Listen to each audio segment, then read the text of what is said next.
What's up, beautiful people? Today we're going to be checking out a video that has been trending on TikTok for quite some time now. And this is a social experiment, so we'll check it out and then we'll give our comments later.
You know, it's heartbreaking that you could show that video to somebody who says racism no longer exists, and they will respond in a way to reject the very truth in front of them.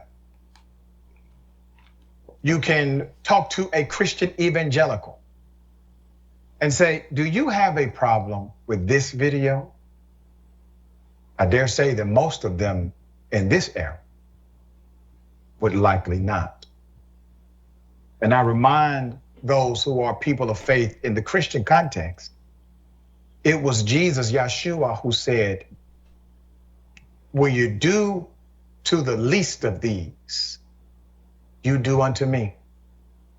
And so the question has always been, if it's that simple, if we treat people the way we should treat Jesus, Yeshua, whatever your faith context may be, why don't we do it?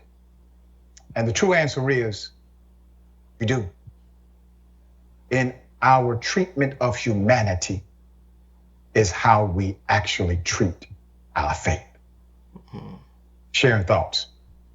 Yeah, it's just painful to see, and it reminds me of what we teach each other. Remember that experiment, Dr. Rich, you were? That's right.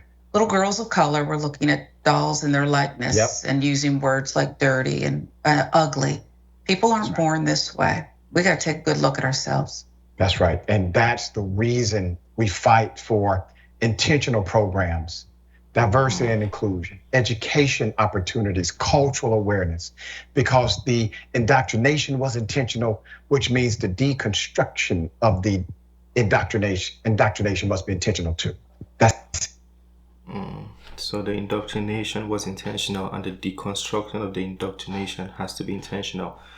Yeah, that was a valid point. I saw that video on TikTok, and when I saw it, I think my reaction would be the reaction of a lot of African people, which is it's a little bit heartbreaking. But I tried before I even because I don't like to make things about race or racism. I tried to break down what was the difference, Was it appearance? Was it the possibility of meeting bad people, or was it the neighborhood difference? Maybe the black man was in a different neighborhood from where the white man was. I tried to ask myself a few questions, but it's quite heartbreaking, I always, for the mind, I'm just gonna speak for myself, the mindset I like to adopt when helping people,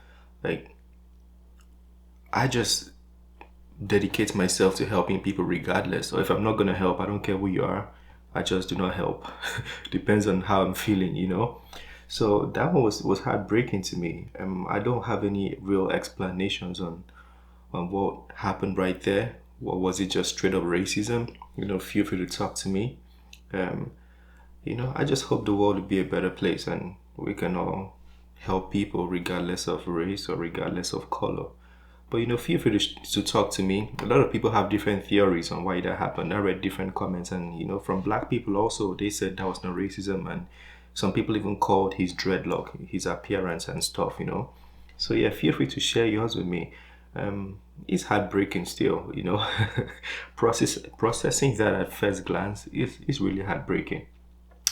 But well, this is the end of this video. Let's talk in the comment section. Smash the like button, subscribe, and I'll see you.